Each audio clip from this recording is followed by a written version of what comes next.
for the second time. And so I want to introduce our second presenter for Native American History Month, and that's Kim Sigafus. And Kim is a member of the Ojibwa Nation, and she is also an Illinois Rhodes Scholar. So she has a lot of programs. We were just talking about the programs that she can put on. We hope to have her back next year. She says she does cooking, which we've been wanting for a long time. But we're really excited the program she has here for you today. She's going to be talking about the history of Native American dance and music, and I think leading us in a drum circle. So I'm going to turn it over to Kim Sigafus. Thank you.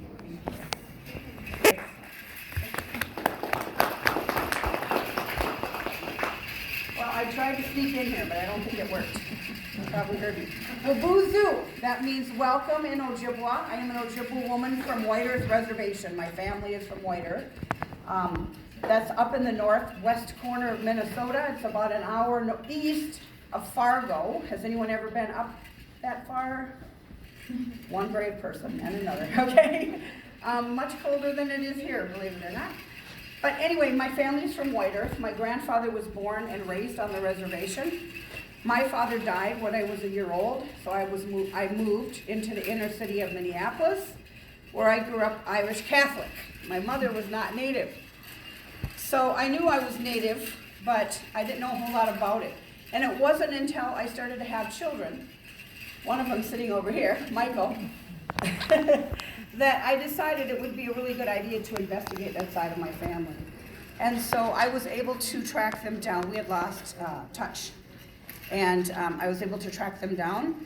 And I flew into Lafayette, Louisiana, and met my relatives and started my Native education. That was, excuse me, about 30 years ago, give or take a few more, because I don't want to tell you how old I am. But it was a while ago. And I still, to this day, I still work on my Native education. I don't think, and this is a perfect place to say this, I don't think education ever stops. I think you just lifelong learning all the time, picking up new stuff. A lot of times I do these programs, I learn from the audience and the people that are participating in the program as well. So it's a cultural exchange of information. So if you ever want to know anything about Irish stew or any German food, I'm your girl, because I know how to cook all of that as well. But I also have learned some native recipes, some that we incorporate into our Thanksgiving. So if you're interested in that, you can come and ask me about that later. You might have noticed I have a kind of a weird voice today. I have a cold, so I apologize for that. If I'm coughing, I brought my handy-dandy water bottle, so I think I'll be okay. Well, music was very, very important in every single culture. Okay, and the natives were not, any less, wasn't any less important to them. It's how we celebrate, and it's how we celebrate as Americans, and it's how we celebrate as Native Americans. The term Native American and American Indians, a lot of people think that's interchangeable, and a lot of natives agree with that, and some don't. If you were born in America, which I'm assuming most of you were, yes, most of you, then you are a Native American. You're native to this country. American Indian is a little bit different. It means that we're a culture that was here when America first was just a land. Native Americans have a different way of looking at things. We look at the land, for example, as something that we don't own, okay? And so we are here to be stewards of the land and to make sure that it's ongoing for generation to generation. And so when the Europeans came over on the Mayflower and other ships, and the president and others started to make treaties with us, we didn't quite understand what that was about, because we always believed that the great creator owns the land, and we are just responsible for the upkeep. So we couldn't figure out how you could own something that belonged to somebody else. And so the treaties were signed, but I don't think necessarily we knew what we were signing, because again, we had a different mindset. Now, of course, some of the treaties didn't hold up very well. We were moved off of the land, and that's what happened in the state of Illinois. Can anybody name what the tribes were that were here probably like 1800s? Does anybody have any idea what tribes would have been in this area? Potawatomi, yeah. So what is the state of Illinois named for? The Illini, yep, everyone forgets for our Illini, and they're a huge group. So the Illini, the Fox were here, the Sauk were here, Dakota Sioux was here, there was some Ojibwa here, there was some Ho-Chunk here. What's the difference between Ho-Chunk and Winnebago? It's the same, yep. They were known as the Winnebago for a long time after the Europeans came over. They petitioned court and other things to change their name back to the Ho-Chunk. The reason they did that was because Winnebago means stinky Indian. Okay, and it was a name that was given to the natives by people that came here. They came here, the Europeans and others. And so we didn't like that name. They didn't like that name, so I changed it back. So the Indians that lived in this area included, who's like our most famous Indian everyone's heard of? Black Hawk. Black Hawk, yes, Black Hawk. Others too. But Black Hawk, everyone in the area pretty much knows about Black Hawk.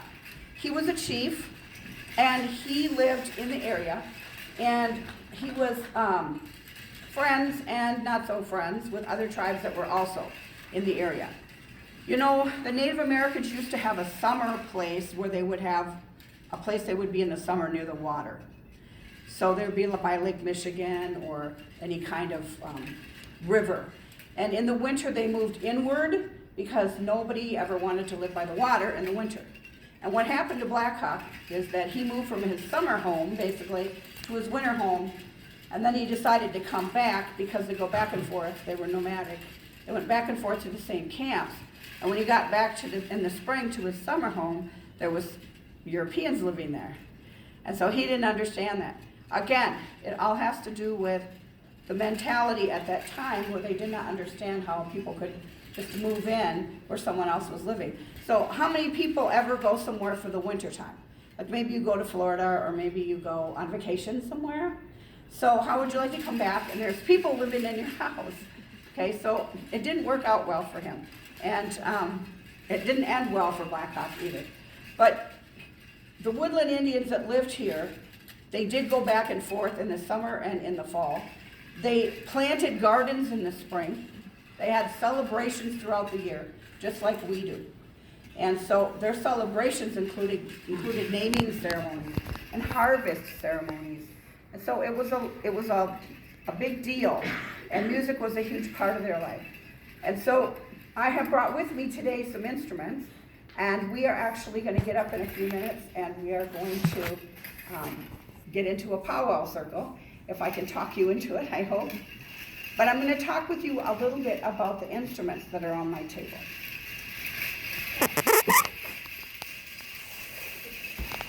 Okay, so most people know what this is, right? Rain stick. Rain stick. Okay. This one has something special in it. It's an animal that you don't want to sneak up on. It's not a rattlesnake. Porcupine needles. Yes, that's what's in here. How these are made are different. Each maker will make them differently. This one is hollowed out on both ends. There are dowels, wooden dowels that are pounded in. When the porcupine needles are put in here and the ends are stopped up, this is what it sounds like. If you didn't have the wooden dowels in here, they would just clump to the bottom and clump to the bottom, and so there would be no noise. And so they have to have the dowels in there. Now, how many people have ever seen those really, really old movies where the Indians are riding over the plain and they're going, hey, and they're yelling and waving their stuff? Anybody ever seen that? Well, that's actually incorrect. Because what happens if you shake this, there's no sound. So eventually, as you're shaking this, the sound will go away. So how you actually play a rain stick is you put half of what's in it on each side, and then you shake it on its side like this. And so this one is actually made of cactus wood. The other one that I have over here, my son Michael made when he was about 10 or 11. This one is split in half. The dowels are put in, and then it is put back together again. This one has beans in it. Completely different sound. Okay? I think, is this pine? I believe it was pine. Pine. Is it? No, it's cedar, sorry. Oh, it's cedar, okay. Okay. All right. I also have brought with me. How many people know what this is? Drum, yeah. Okay, so I brought a couple drums. Okay. And a couple toms. These are called toms.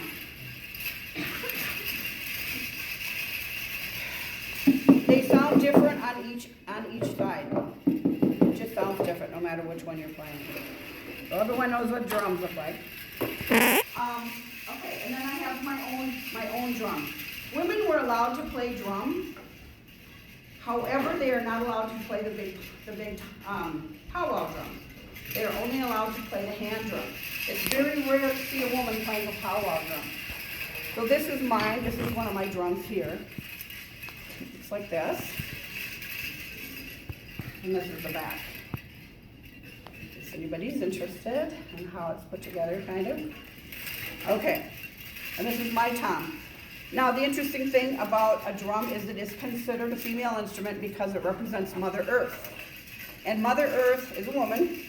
And so, interesting, we always find it interesting that women aren't allowed to play the bigger drums because, again, those are also female instruments. But when you play the drum, you always play it with a steady beat. So it can be or like this, or like this. But it's always a steady beat because it stands for the heartbeat of Mother Earth. Okay, and you don't want a heartbeat, personally, that sounds like this. Because you'd be in the ambulance, right, going down the street. And so you want to always have a steady beat. Okay, so women were allowed to drum and sing. They were allowed to sing to their children to sleep. How many people in here sang their kids to sleep or got sung to sleep? Does anybody remember? Okay. Yep, I have 4, soon to be 5, grandchildren. And so up until the time they can reach out and grab the drum, I have always sang to them. So I thought I would sing to you today an Ojibwa lullaby song. So hopefully you won't fall asleep. But I'll understand if you do, it'll be okay.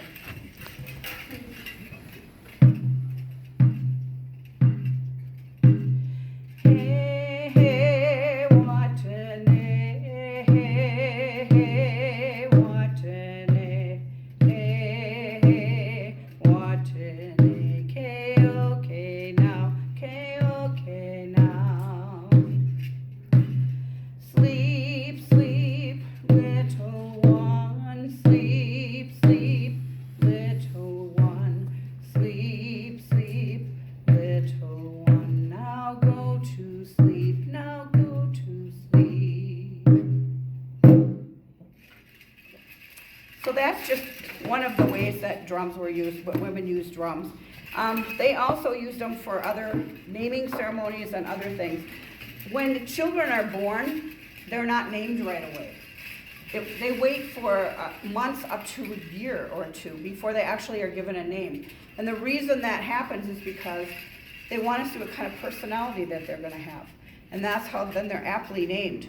Later on down the road, if they outgrow that name, then they can have another naming ceremony and have their name changed. So it's one of the only cultures that actually does that, where you change your name more than one time.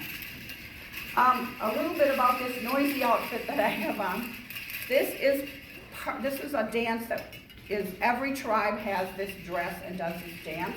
It's called the jingle dress. Has anybody ever heard of the jingle dress? Okay. It reminds me of the 60s fringe. You know, my mom had this dress where she had fringe and it would go back and forth. When I put this outfit on, I'm adding 40 pounds. It's got 365 jingles, what we call jingles on it. And traditionally, these were snuff can lids that were rolled up over a stick. And then they were taken a piece of material and they were sewn on the dress. So it took 9 months for the person who made this dress for me to sew it all up. It's 365 jingles, takes a while, and each one stands for one day of the year. And the story of the jingle dress is that it's a healing dress. And so one of the dances that we have learned as a tribe and as other tribes have learned is the jingle dress dance. And the jingle dress dance is actually done by younger girls, young girls, like can start very, very little. I've seen 5, 6-year-olds out there dancing. It's mostly for younger women. And what it is it's 100 years old this year. The story is that after World War I? I never can get those right. Thank you. Just hold your finger. There was a Spanish influenza that was going around, and one of the native girls got really, really sick, and her dad prayed to the Creator to please give me something that might be able to help my daughter because I know she's going to die. And so he went to sleep, and he had a dream that the Great Spirit came to him and said, you need to create this dress. It needs to have 365 jingles on it, and you need to have your daughter dance in this dress. So he woke up, he told his wife, and they set about putting this dress together. Now, by the time they got it done, his daughter was very, very ill. She was on the point of passing away, but they put the dress on her, and they held her up and then helped her move. And they did that every day. And as she got up every day and moved, the dress started to heal her. And so this dress is known as a healing dress. So for anybody who is dancing the jingle dress dance in a competition or just as an exhibition, they're always thinking about healing and what healing needs to go out to whoever is watching. So if you know your family's going through a tough time, or you know someone around you is going through a tough time, or maybe they're dancing for the elderly, or maybe they're dancing for little children that are very ill. There's all kinds of reasons that we dance in this dress. We do dance for the women that are taken off the reservation and disappear. That happens a lot. Women are there 1 minute and they're gone the next. So they're sold into sex slave rings. And so we dance for anybody who needs to be healed. And so that's what this is about. And it is a healing dress that every single tribe has in the U.S., actually. So what I thought I would do, one more thing. Can't hear them, but there's actually jingles in this. What I'm going to do is I thought I would teach you a little bit about powwow life. How many people have been to a powwow before? Okay. You know when you're sitting there watching, and they say, everybody come on out here, you're all invited. And you kind of look at your friend and you go, I am not going out there. I don't know what I'm doing. And they're going to laugh at me or get mad at me. Nope. So what I'm here to do is to teach you the right steps so that when the next time they go, come on out here, you actually feel confident enough to come out and dance with the dancers that are out there. And so what's in here is Santa's Jingle Bells, okay? And I have a bunch of these, and I have my drums and my rain stick. And I thought what I would do is see if I could encourage people to come up and grab an instrument, and we're gonna make a nice, probably oval, since we've got kind of a long space here. And we're gonna make our own music, and I'm gonna teach you how to do some of the steps that you use at powwow. So if you guys wanna come on up, all you brave people. If you don't come up, then we know that you are taking us for Facebook. So, What's that?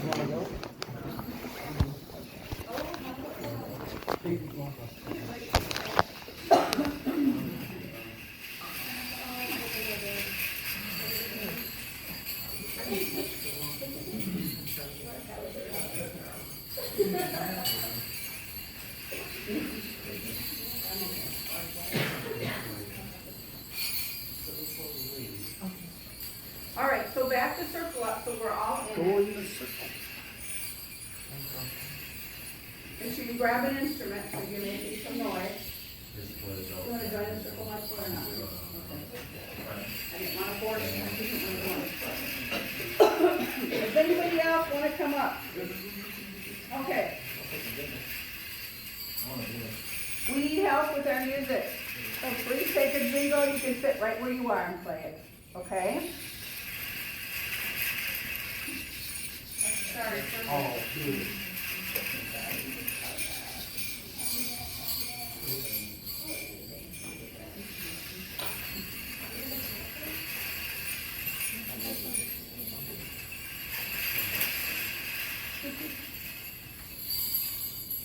No?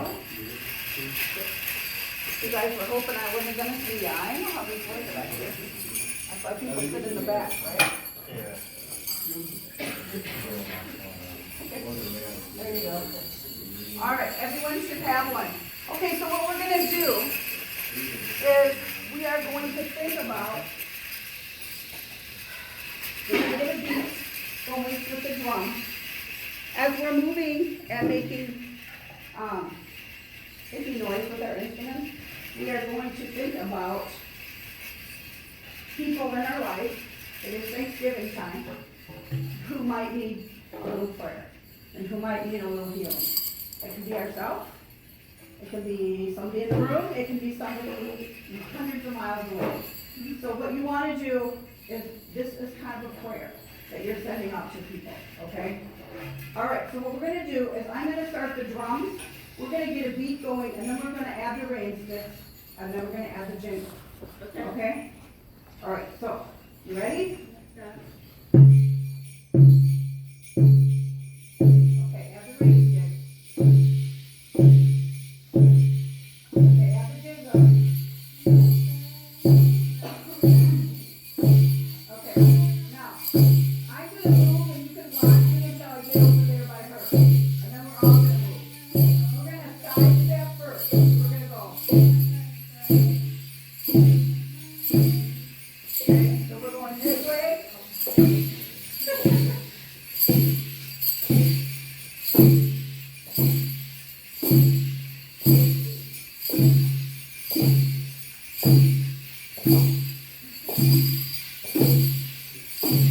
All right, now we're gonna go the other way so we can unwind ourselves, okay?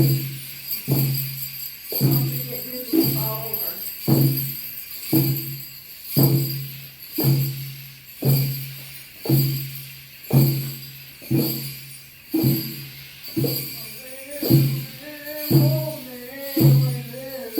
Chorus. Okay, now we're gonna stop. Okay, the next thing we're gonna do is we're gonna practice going forward and back. In the jingle dress, you are not allowed traditionally to go backwards. You can go forward, turn around and go backwards. You could go to the side. Okay, but you can't back up in this dress. So, the beginning part where we're going forward is actually what you are going to do when they call you into the circle to dance. So when I teach you this one, this is actually what you're doing. Most powwows are a gigantic circle, right? They're in some civic center, some auditorium somewhere, and everyone is dancing like this. And that's what they're doing. So that's what I'm teaching you. So because you don't want to be the only one doing this. And everyone else is going forward. So I'm teaching you the forward step, okay? So you're gonna go up, and basically you're bouncing on your feet, on your toes, on the balls of your feet. And then you turn and you're bouncing the other way. Back. All the way back. And then you turn again, okay? So we're gonna go slowly up, turn around and go slowly back. We're gonna do that 3 times, okay? Try to stay on the balls of your feet, okay? Because it's very easy to do this, unless you can't, which is fine too. But the proper way is on your toes. Okay, so let's get a beat going.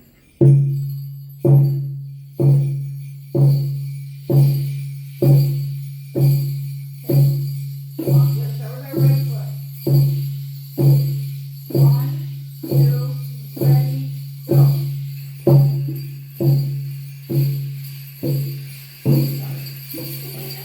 Okay, turn around.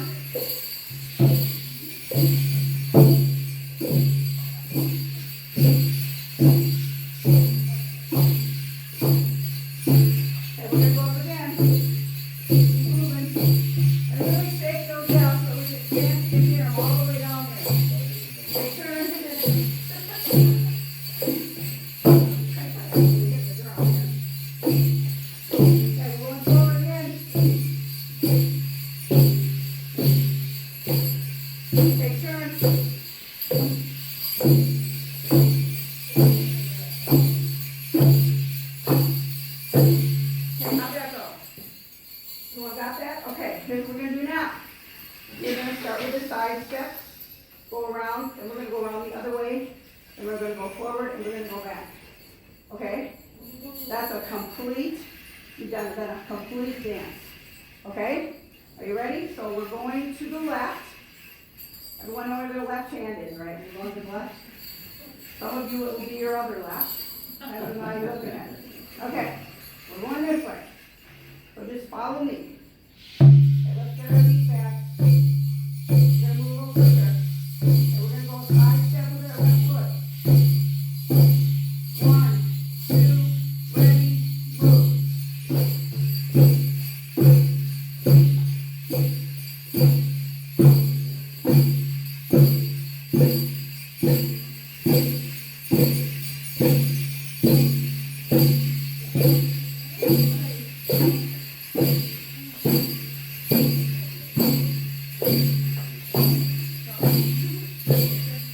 Alright, in a minute we're gonna go to our right.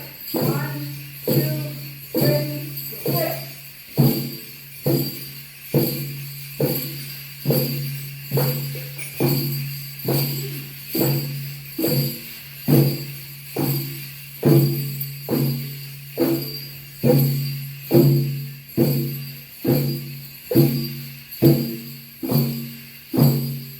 Okay, in a minute we're gonna go forward.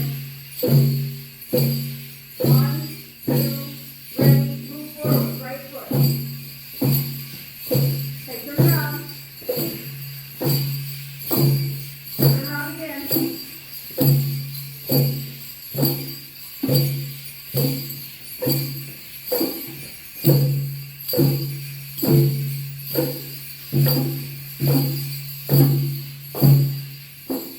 How did it go? Pretty good with you. Ready to take it on the road now? Right? Ready to take it on the road. Okay, well, you guys can just put the instruments back and we can go ahead and sit back down. Here's the jingle basket. Feel free to put it in there.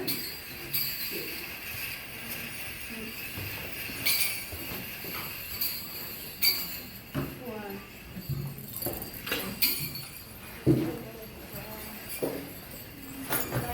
Yeah, actually, yeah.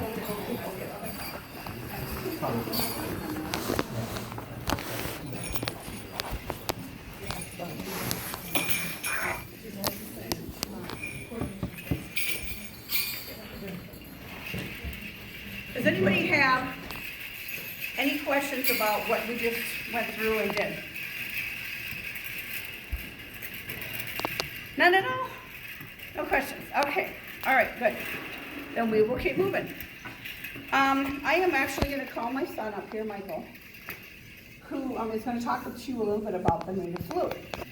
I have a native flute, I do not play well, so, he plays less better than I do, so we get dragged along.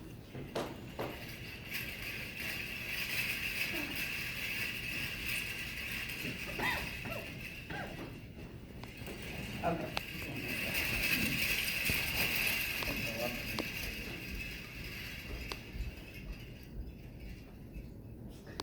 What fell out? Little leather strap. Alright, while I dig this out, the flute is obviously a wind instrument. We express ourselves with the flute as if it were a part of our soul, or part of our spirit. To play the flute's a very spiritual thing, so only one person plays a flute. I can't play my mom's flute, she can't play mine, as we believe our spirit plays through the flute as we're playing. Mixing the two would probably not be a good idea, so we don't do that kind of thing. My flutes are made out of aromatic cedar, it's a natural cedar. We get them from usually the northern United States. My flutes are made from a company called High Spirit Flutes. I love this company, they do a great job. I can make a flute, but I'm not the best at it. But I do polish this guy up quite a bit and keep it nice and shiny and everything. My fetish on here is a red-tailed hawk that happens to be my personal totem. So this particular flute was made for me. It's got deer skin on it as far as the leather accents and little designs on there and stuff like that. But When we play the flute, we don't typically play classical type of songs. I know very few classical types of songs. When we play to whatever is around us in nature. So I'll play to the waves on Lake Michigan. I'll play to a bird flying. I'll be in my kayak playing while I'm fishing. Just depends on what's around me in the area. I annoy the girlfriend sometimes when I play in the car because Illinois is very hilly, and I like to play to the hills in Illinois. It's kind of fun. I think it's a very calming sound. It's slightly haunting when you get into the deeper notes. This one just happens to be an A. My other flute doesn't want to play very well today, so I chose this guy. He wants to play a little bit better. I also noticed that flutes, especially these types of flutes, will tell you if they want to be played in a particular time or not. There's times where I'll pick up a flute and it just sounds like terrible, terrible. And it's tuned and everything's ready to go, but something about the moisture in the air or something, it just doesn't want to play. So this one wants to play today, so we'll see how she sounds.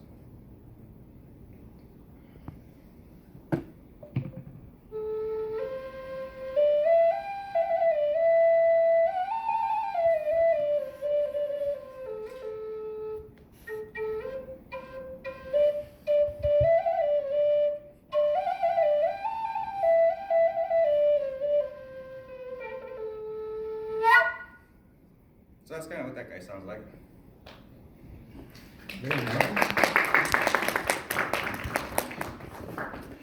You can join our band. Yeah. Okay. The flute was used, you won't hear flutes at powwow generally. It's more of the drums that you're going to hear there. The flute is actually, in the Native culture, is considered a courting instrument. So courting, dating kind of thing.